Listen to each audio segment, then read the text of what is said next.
Kurumzari. Ngasi mukan na iki nung sijarba subscriber sing, iche ichel sing, ichi nau sing mafumda ayang na video mpur lakjari. Sigi videos di unsada allergy tawba. Maro na koi na allergy tawba si naton da sorhonjan bada chang basibu na hakti khalakanda naton gi allergy koi na allergic rhinitis hai na kawi. Aduga nasagi madu mitta kai da hakazabiyai khanao hakazabiyai mayam nakong hakazabiyai. Da unsada tawraga pairurga themurkanda tawbasibuna skin allergy haibtare adum chara kana tawbasina khoigi food allergy koi ko ona skin allergy ibse hakchang na thenga kana tawba masi yam nungai taba khoigi problem amani mayam ni yam nungai tana phawba nungai taba phawba de masi gi maram karino kari kari da allergy tawbage haibsi hanba khanasi yanan da masi allergen haibdi marwaina aikoina hakchang ga pakna daba chuna daba dumba pochai singda ayam masigi allergy si thokali yanan da koi pollen haibdi keno da koi leigi leirik kum haibtare asi koi min adi u daba pairaga nungsit ta chatpa asigum masi thengnaraga su koi ne allergy tawiyai mathang da dust mites haibdi keno da koi fun marakta leiba mite aidana koi mahik macha malai adugi singsisu yamna allergy oigan ba dana un koi upunda allergy orisi maroina dust mites ki saruk yam yauri mathang da koi ni yumda loiba sa sangi mathi mayung singse sidagi so koi ni allergy to wi ai de ton ba chinjak sing maroina koi nuts even na koi gi laiba hwai gum se allergy to mi dum lai adagi shellfish na maroina koi gi samudra dagi phangba nga sing ko adi maku akan ba yaw nga sing sam dai khoi gi ken khajing bawa ko lobster gain lei ba sing mayam si so dum allergy to wi ai mathang da ton ba antibiotic sing su maru ai na khoi antibiotic khaktana tana ton ba hidak sing da su allergy thok pi ai adi mu khoi gi hakchang gi phajana skin da unsa da tai ba mai da tai ba adigi product sing se khudam oina manam nungsina ba kapi ba fragrance sing adi masida ton ba preservative mayam yauri ba sida su allergy thok pi ai haibasini mathang da contact dermatitis se unsa ga hek thengnar kanda tawbe allergy masina kari no har kana poison ivy koi maiteron da de koi na poison ivy sapchana leite adu siga haram man of the santhak kaina koi na kobru sing da hui ga ba santhak kum se moisi yamna allergy tawgun skin da thenga kanda contact dermatitis to ba pathok khotok pa hakajaba to ya ba du ba koi gi pambi singni mathang da nickel habdi khoda moina koi gi keno si koi gi artificial oi ba koi chapchaba keno na taba sana gumba chapchaba lupa gumna taba khara yanjan ba pot sing na saba koi gi leiteng sing se maroi ne pina sina matam da masi dermatitis toi masi hakajadana di chathat khotala ga chu ba tangjala pom dana leiba mayam ang su lei allergy mathang da ton ba sapon gi manam gumba lotion gumba asida su dum koina dermatitis thokpa yai haibasini mathang da unsa gi dermatitis si atopic dermatitis eczema inam lei masdi yamna kuina togan ba dugumba problem amani masi ton ba allergen nai di magi allergy tawba pochai singasu mari leine masi marak ta irritant kumba allergen gumba thengnar kanda hakchanga chana da pot thengnar kanda hanjan thoi amadi koina sangna lei haibasini mathang dai khoi gi humang yam sauraga nungsa yam saba matam da su masina su unsa je khara sensitive oi unsa da di masumaina skin da allergy tawba se thohan ba yai haibasini hakchang da di kari tawge har kana yamna hakajaba ko ngangjang ngangba aduga khoigi I hoba aduga matawi de yamna hakajagali aduga yamna sari lawi ko sabdana tana adagi mat pongkhat pa tangkhatlaga khoigi telai khomi chubudona tawbori yai natre hargana unsada khoigi kurang ban hubudona ngorong na flexing thokpa yai adagi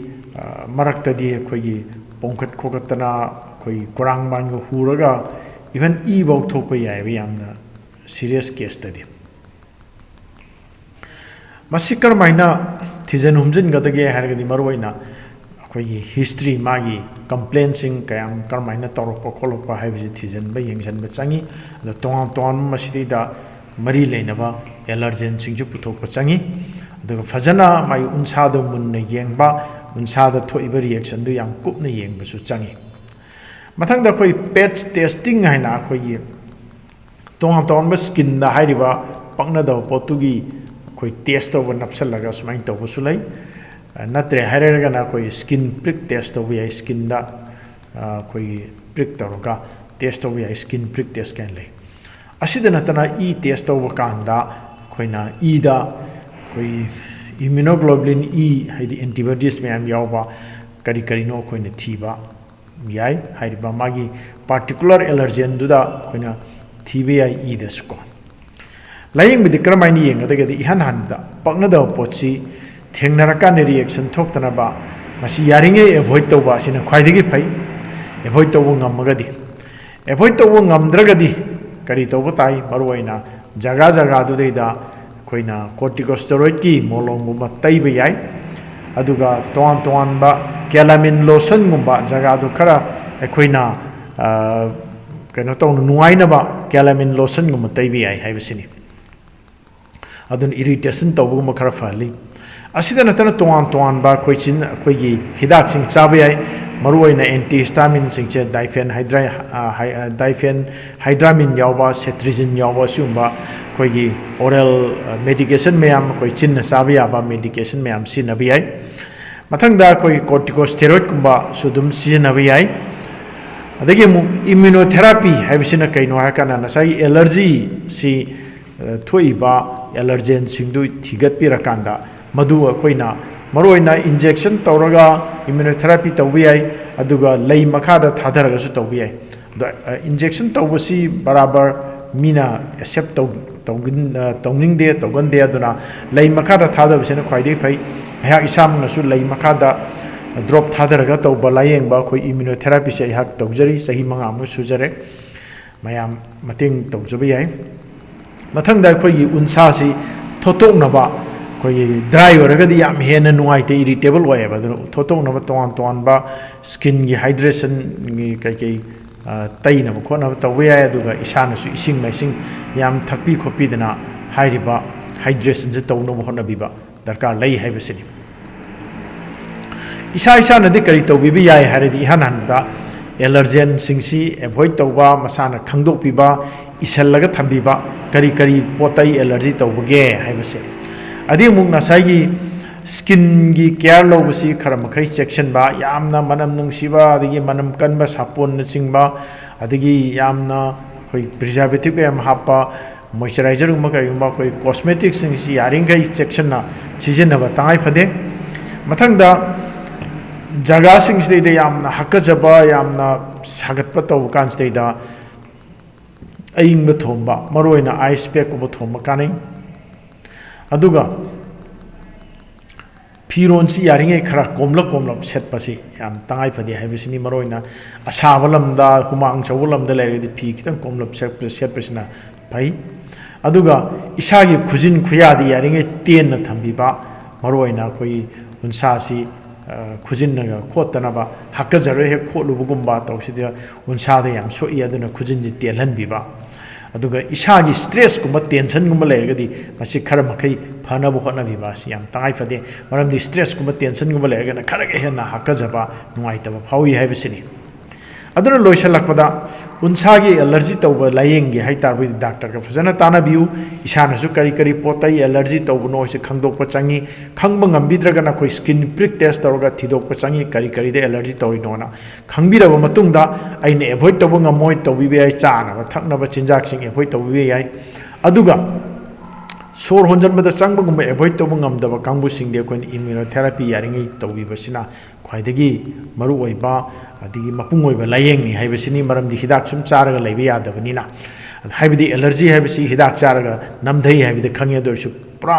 ꯑꯩꯉꯣꯟꯗ ꯄꯛꯅꯗꯕ ꯑꯦꯂꯔꯖꯦꯟꯗꯨ ꯑꯩꯒ ꯍꯩꯅꯍꯟꯒꯦ ꯃꯔꯨꯞ ꯑꯣꯟꯊꯣꯛꯀꯦ ꯍꯥꯏꯇꯥꯔꯕꯗꯤ ꯏꯝꯃ꯭ꯌꯨꯅꯣꯊꯦꯔꯥꯄꯤ ꯅꯠꯇꯅ ꯑꯇꯩ उपाय लेते है थमजरकांदा मतंगसदा अखोई skin allergy की मतंगदा यहांना पिजबा वीडियो से मतंग से लोइसनजरे मयामना अखोई नातोन की एलर्जी चाब की एलर्जी मयाम हाइरगसु स्किन की याम कन हाइबरे अदुदा यहांना मसी मयाम की खुदोल तमजबनी असी हाइजरगा ngasi skin gi allergy gi video matang se lotion jare mayam nungai bi bra nungai bi soidrum ke like to video do imane sing share to bi ko adu ngasi ihana na koi channel khoida bi kangu sing yaraga di soidrum ke subscribe to ba kaubi ga nu hai bi sim thamjage